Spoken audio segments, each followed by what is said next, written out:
오늘은 이사야 28장 12절의 말씀을 복음의 훈계를 거부하는 자들이라는 제목으로 설교했던 찰스 스펄전 목사님의 설교 가운데 이 설교의 마지막 요점인 복음을 반대하는 자들에 대한 하나님의 보응이라는 내용을 읽고 묵상하도록 하겠습니다.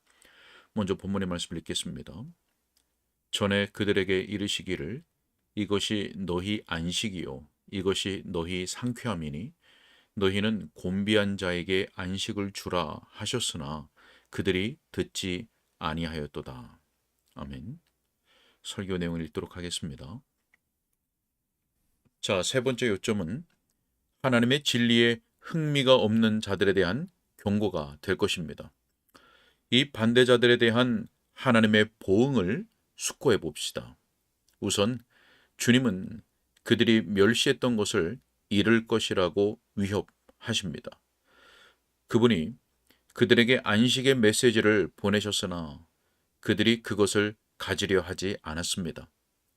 자, 그러므로 20절에서 그분은 그들이 이로 인해 안식을 얻지 못할 것이라고 경고하십니다. 침상이 짧아서 능히 몸을 펴지 못하며 이불이 좁아서 능히 몸을 싸지 못함 같으리라. 자, 고의적으로 복음을 거부하고 각종 철학들과 이론들을 붙드는 모든 자들은 그 보답으로 내면적인 불만족을 얻게 될 것입니다. 그들에게 물어보십시오. 당신은 안식을 찾으셨습니까? 자, 그들은 대답합니다. 아닙니다. 그러려면 아직 멀었습니다. 자, 하지만 당신은 이 철학적인 가르침에 귀를 기울이면 행복해질 것이라고 기대하지 않았습니까? 자, 또 그들은 대답합니다. 아니요, 우리는 계속해서 찾고 있을 뿐입니다. 자, 그런 종류의 가르침을 전하는 자들에게 그들 자신이 안식처를 발견했는지를 물어보십시오. 그러면 그들은 대개 이런 식으로 대답할 것입니다. 아니요, 우리는 진리를 찾고 있으며 계속해서 그것을 추구하고 있습니다. 하지만 아직 거기에 이르지는 못했습니다. 자, 그들이 결코 거기에 이를 것 같지 않은데 그것은 그들이 잘못된 길을 가고 있기 때문입니다. 복음은 양심과 영혼과 마음에 안식을 주기 위한 것이며 의지와 기억과 두려움을 포함하여서 전인이 안식하도록 하기 위한 것입니다. 그런데 복음의 불변성을 비웃는 자들이 어떻게 안식을 찾을 수 있겠습니까? 사랑하는 친구들이요. 만약 여러분이 아직 안식을 얻지 못했다면 여러분은 온전한 복음을 아직 이해하지 못한 것입니다. 여러분은 예수님께 대한 신앙의 기본 원리로 되돌아가야 합니다. 이것이 안식이며 이것이 상쾌함이기 때문입니다. 결코 안식을 얻지 못할 것이며 방랑하던 유대인처럼 영원히 방랑하게 되리라는 이것이 곧 불신자에 대한 정죄입니다. 십자가를 떠나는 것은 모든 것에 경첩이 되는 것에서 벗어나는 것이고 가장 확실한 모퉁이돌과 확고한 기초에서 떠나는 것입니다.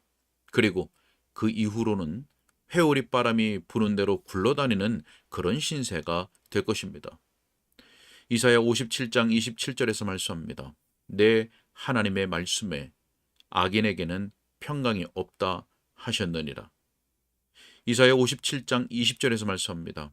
악인은 평온함을 얻지 못하고 그 물이 진흙과 더러운 것을 늘 솟구쳐내는 요동하는 바다와 같으니라.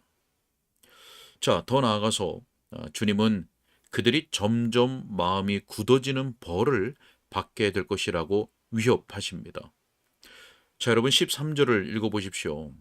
그들은 이사야의 메시지에 대해서 경계에 경계를 더하며 교훈에 교훈을 더하되 여기서도 조금 저기서도 조금이라는 식으로 말했습니다. 자, 그래서 정의가 그들에게 대답합니다. 바로 그렇게 그것이 너희에게 멸시와 조롱을 받는 것이 될 것이다. 그래서 너희는 갈수록 그것으로부터 멀어질 것이며, 그래서 너희는 뒤로 넘어져 부러질 것이고 걸려서 붙잡히게 될 것이다. 여러분 13절을 보십시오. 뒤로 넘어지는 것은 가장 나쁘게 넘어지는 것입니다. 사람이 앞으로 넘어지면 무언가 그를 구해 줄 수도 있고 또 그는 다시 일어날 수 있을 것입니다. 하지만 그가 뒤로 넘어지면 그의 전 체중의 힘이 뒤로 실려 넘어지는 것이며 가망이 없습니다. 확실한 초석이신 그리스도에게 걸려 넘어지는 자들은 부러질 것입니다. 반대자들은 그들의 위치를 회복하기를 바라겠지만 그들은 그들의 습관에 의해 사로잡힌 것을 발견할 것이며 대단한 사냥꾼의 그물에 걸린 것과 파괴자에게 붙잡힌 것을 발견할 것입니다. 이러한 패망의 과정은 종종 단순한 복음을 트집 잡는 것에 뒤따라오는 과정입니다. 사람들이 복음을 트집 잡을수록 복음의 공공연한 원수들이 되어서 결국 영원한 파멸에 이르는 것입니다. 사람들이 주께서 제시하신 대로 안식의 복음을 받아들이지 않는다고 해도 주님은 그것을 그들의 취향에 맞도록 바꾸시지 않을 것입니다. 오직 그것이 반대자들에게 사망의 향기가 되어서 그들이 사망에 이르게 되는 것을 허용하실 것입니다. 만약 그들이 오늘 그것을 싫어한다면 그들은 내일도 그것을 싫어할 것입니다.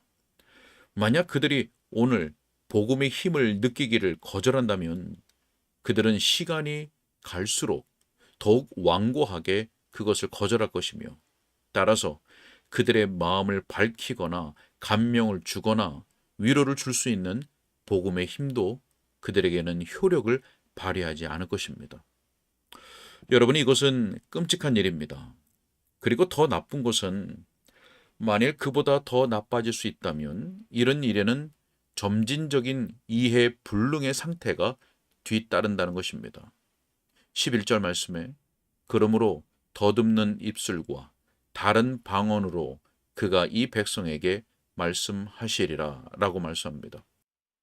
그들이 알아듣기 쉬운 말씀을 들으려 하지 않으니 하나님께서는 단순한 말을 그들에게는 더듬는 말처럼 보이도록 하실 것입니다.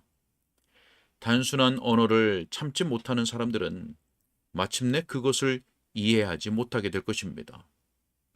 나의 형제들이요, 여러분은 오늘날 인류 가운데 얼마나 많은 사람들이 구주를 이해하지 못하는지 알고 있습니다. 구주께서 말씀하셨습니다. 이것이 내 몸이라. 자, 그러자 곧장 그들은 한 조각의 빵이 그리스도의 육체로 변한다고 결론을 내립니다. 구주께서는 신자들에게 그분의 죽으심과 합하여 세례를 받도록 명하십니다. 그런데 그들은 곧장 물 세례가 어린아이들을 중생시킨다고 선언합니다. 그들은 너무나도 명백한 것을 이해하지 못합니다. 그들은 우리 주님의 비유를 문자 그대로 받아들이며 우리 주님께서 글자 그대로의 뜻으로 말씀하신 것을 그분이 비유를 사용하셨다고 상상합니다. 사람들이 이해하지 않으려 하면 이해하지 못할 것입니다. 한 사람이 자신의 눈을 감아버리는 한 그는 그 눈을 뜨지 못합니다. 인도에서 많은 종교적 열성가들이 그들의 팔을 너무나 오래도록 들고 있어서 다시는 그 손을 내리지 못합니다. 복음을 거절하는 자들에게 찾아오는 마음의 그 전적인 우둔함을 조심하십시오. 만일 여러분이 하나님의 말씀을 유치하다고 비난한다면 우리 시대의 많은 철학자들이 그러한 것처럼 여러분 자신이 유치하게 될 것입니다. 만일 여러분이 그분의 말씀을 단순하다고 말하며 그 단순성 때문에 그것을 거절한다면 여러분 자신이 얼간이들이 되고 말 것입니다. 만일 여러분이 그 말씀을 여러분의 수준보다 낮다고 말한다면 그 말씀이 여러분을 깔아뭉개어 가루로 만들어 버릴 것입니다. 자, 마지막으로 이 경고는 복음에 반대하는 자들에게 주어진 것입니다. 즉, 그들이 그들 스스로를 위해 선택한 도피처가 무엇이건 바로 그것이 그들을 전적으로 실망시킬 것입니다. 주께서 이렇게 말씀하십니다. 나는 정의를 측량줄로 삼고 공의를 저울추로 삼으니 우박이 거짓의 피난처를 소탕하며 물이 그 숨는 곳에 넘칠 것이라. 여러분, 큰 우박들이 떨어져 모든 것을 산산이 부술 것입니다. 불경건한 자들의 모든 거짓되고 허황된 희망들을 산산이 깨부순다는 하나님의 말씀의 위협입니다.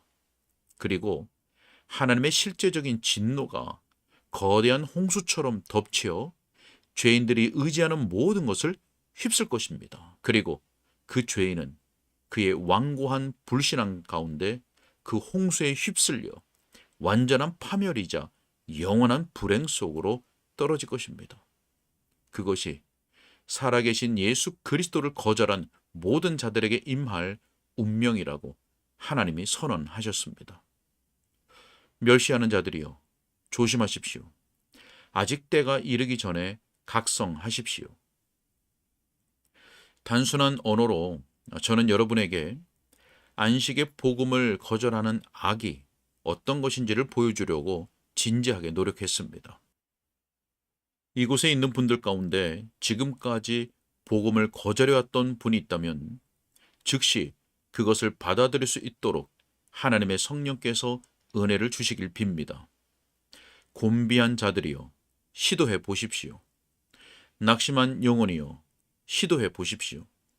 예수님께 대한 신앙으로 무엇을 할 수 있는지 시도해 보십시오. 와서 예수님을 의지하십시오. 그리고 그것이 당신의 영혼에 평안을 가져다 주는지의 여부를 살펴보십시오. 만약 예수님께서 그렇게 하시지 않으면 저에게 알려주십시오. 만약 그분이 그분의 약속을 어기신다면 저는 다시는 그분을 높이지 않겠습니다.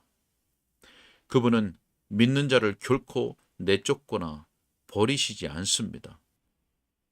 만약 달콤한 평화가 있다면 그 아들에 관한 하나님의 증언 가운데 믿음으로 얻을 수 있는 평안과 기쁨과 소망과 힘과 생명이 있다면 여러분이 그것을 즉시 얻을 수 있게 되기를 기도합니다. 만약 여러분이 지금 여러분에게 말씀을 전하는 설교자에게 반감을 느낀다면 그가 더 잘 설교할 수 있도록 기도해 주십시오. 만일 여러분이 그렇게 하고서도 여전히 그가 여러분에게 혐오스럽다면 개인적으로 반감을 느끼지 않는 누군가에게로 가서 들으십시오. 상심한 영혼에게 제가 걸림돌이 된다면 저로서는 그것이 마음의 큰 고통이기 때문입니다. 여러분을 방해하는 자는 여러분 자신이 아닌지 염려스럽습니다. 여러분, 남자답게 행동하고 솔직하게 복음을 들으십시오. 오 자아여, 그대는 스스로를 망치려 하는가? 오 교만이여, 그대의 고개를 숙이라. 오 술취함이여, 그대의 술잔을 버리라. 완고한 죄인이여, 그대의 죄에서 떠나도록 하나님이 도우시길 빕니다. 오늘 와서 예수님을 의지하십시오. 그리스도를 위하여 여러분이 그렇게 할 수 있도록 하나님께서 그분의 성령으로 도우시길 빕니다. 아멘. 여기까지입니다. 네, 복음은 그리스도의 속죄의 피로 말미암은 죄의 용서로 인해서 우리의 양심과 영혼과 마음에 안식을 줍니다. 복음의 메시지를 듣고 자기 영혼에 받아들이는 사람은 마음의 평안과 안식을 소유하게 됩니다. 이것이 너희 안식이요, 이것이 너희 상쾌함이라. 오직 복음만이 우리에게 복된 안식을 줍니다. 하지만 복음을 반대하는 자들, 하나님의 진리에 흥미가 없는 자들은 안식을 얻지 못하고 결국 파멸에 이를 것입니다. 여러분은 예수 그리스도 안에서, 그분의 복음 안에서 영혼과 마음의 평안과 안식과 위로를 얻었습니까? 지속적으로 여러분의 영혼과 마음이 소생케 되고 회복되는 것을 경험하고 있습니까? 만약 그렇지 못하다면 무엇이 문제인지를 찾고 복음을 더욱 이해하고 진리를 깨닫고 그 안에서 유익을 얻을 수 있도록 성령의 도우심을 간구하시기를 바랍니다. 삼위 하나님의 은혜로운 역사 안에서 위로와 안식과 평강을 얻고 누릴 수 있기를 간절히 소원합니다. 기도하겠습니다. 자비와 긍휼이 풍성하신 하나님 아버지, 허물과 죄로 죽어있던 우리에게 생명과 구원을 주시기 위하여 독생자 예수 그리스도를 보내어 주시고 또한 성령을 통하여 구주 예수 그리스도를 믿는 믿음을 우리에게 주시니 감사합니다. 복음을 믿음으로 하나님과 화목하게 되고 영혼과 양심과 마음에 복된 평강과 안식을 주시니 감사합니다. 우리가 결코 이것을 잃어버리지 않도록 우리가 진리 안에 거하게 하시며 또한 우리의 믿음을 지켜주시고 미혹과 죄에 빠지지 않도록 붙들어 주옵소서. 주님께 부탁하옵고 예수 그리스도 이름으로 기도하옵나이다. 아멘.